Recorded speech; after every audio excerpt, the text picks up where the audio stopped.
प्रणाम है आप सभी का और स्वागत है आपका हमारे चैनल आत्म से अध्यात्म की ओर में।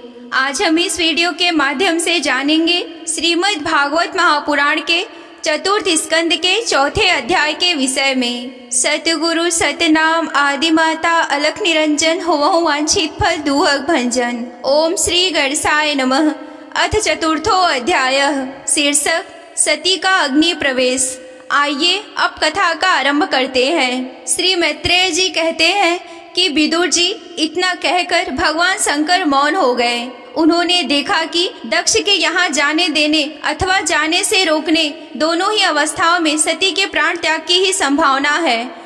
इधर सती जी भी कभी बांधुजनों को देखने जाने की इच्छा से बाहर आती और कभी भगवान शंकर रुष्ट न हो जाए इस शंका से फिर लौटकर चली जाती। इस प्रकार कोई एक बात निश्चित न कर सकने के कारण वे दुविधा में पड़ गईं और चंचल सी हो गईं। बंधुजनों से मिलने की इच्छा में बाधा पड़ने से वे बड़ी अनमनी सी हो गईं। स्वजनों के स्नेहवश उनका हृदय भर आया और वे आंखों में आंसू भरकर अत्यंत व्याकुल होकर रोने लगी।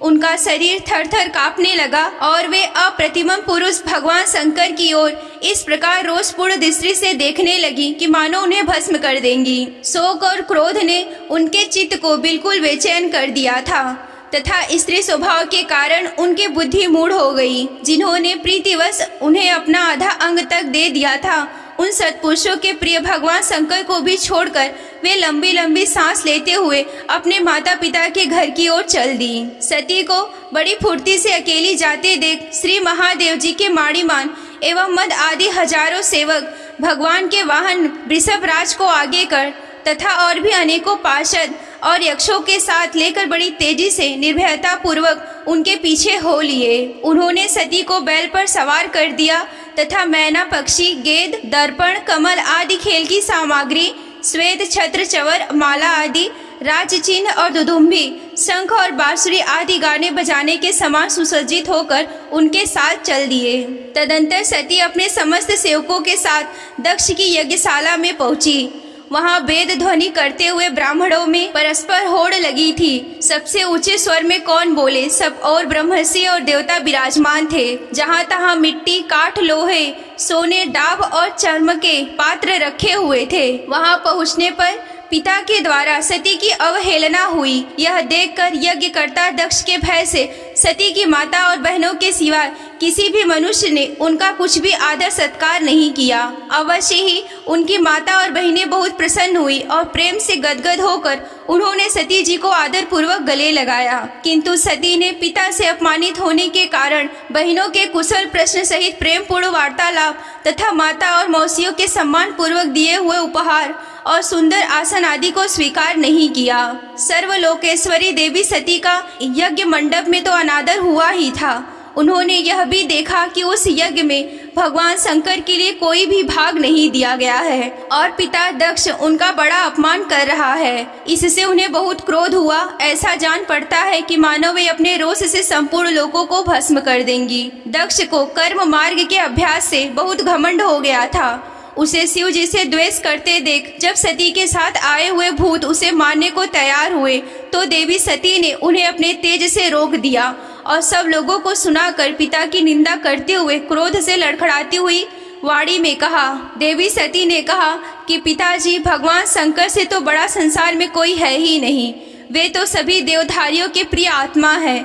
उनका ना कोई प्रिय है और ना ही अप्रिय, अतः उनका किसी भी प्राणी से बैर नहीं है। वे तो सबके कारण एवं सर्वरूप है। आपके सिवाय और ऐसा कौन है जो उनसे विरोध करेगा।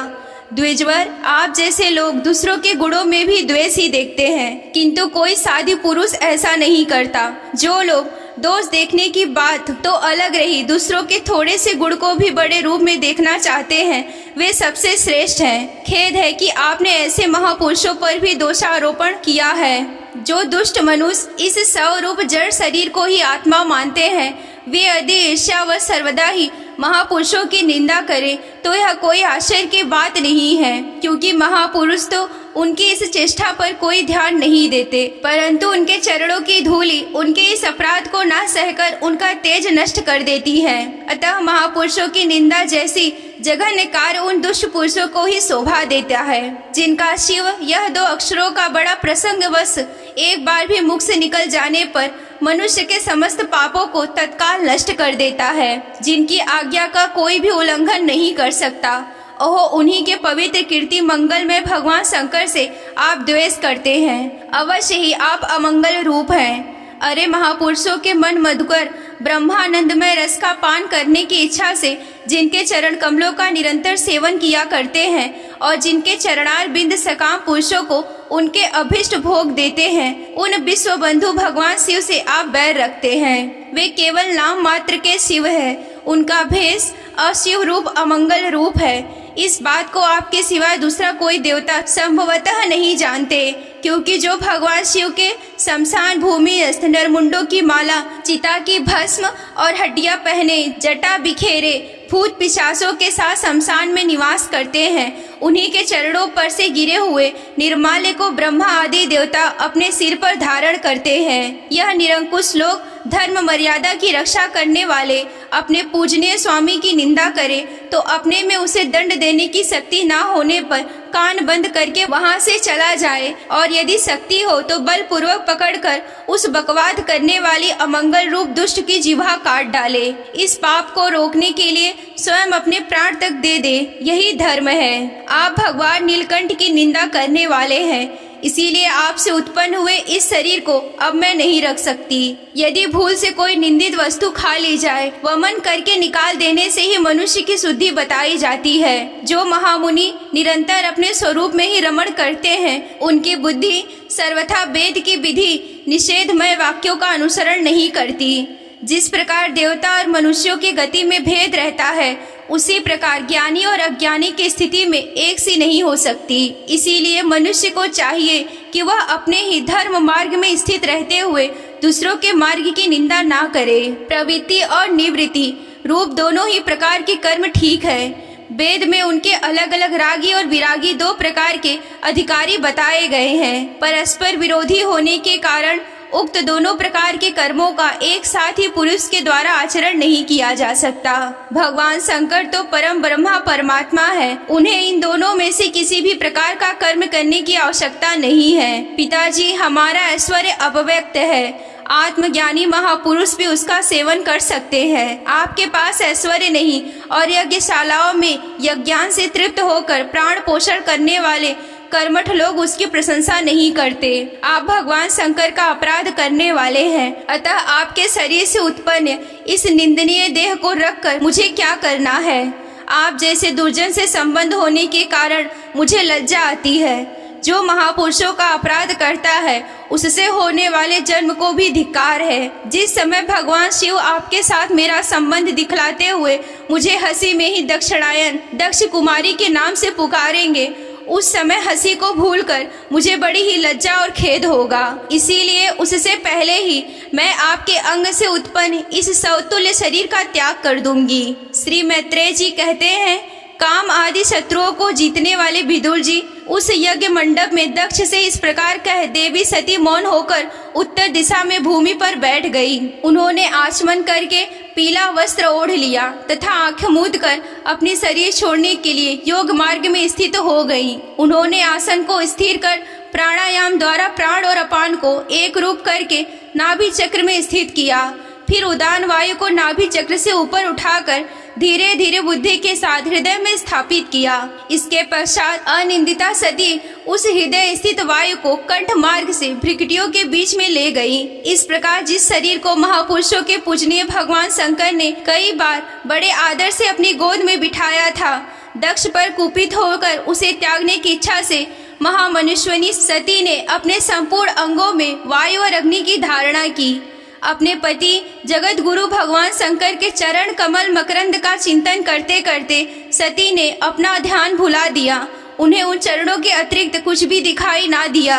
इससे वे सर्वथा निर्दोष अर्थात मैं दक्ष कन्या हूँ ऐसे अभिमान से मुक्त हो गई और उनका शरीर तुरंत ही योगाग्नि में जल उठा। उस समय वहाँ आए हुए देवता आदि ने जब सती का देह त्याग रूप यह महान आश्चर्य में चरित्र देखा, तब वे सभी हाहाकार करने लगे और भयंकर कोलाहल से आकाश में एवं पृथ्वी तल पर सभी जगह फैल गए। सब और यही सुनाई दे रहा था कि हाय दक्ष के दुर्व्यवहार से कुपित होकर देवाधिदेव महादेव की प्रिया सती ने प्राण त्याग दिए। देखो, सारे चराचर जीव इस दक्ष प्रजापति की ही संतान है, फिर भी इसने कैसी भारी दुष्टता की है। इसके पुत्री शुद्ध हृदया सती सदा ही मान पाने के योग्य थी, किंतु इसने उसका ऐसा निरादर किया कि उसने अपने प्राण त्याग दिए। वास्तव में यह बड़ा ही ब्राह्मण द्रोही है। अब इसकी संसार में बड़ी अपकीर्ति होगी।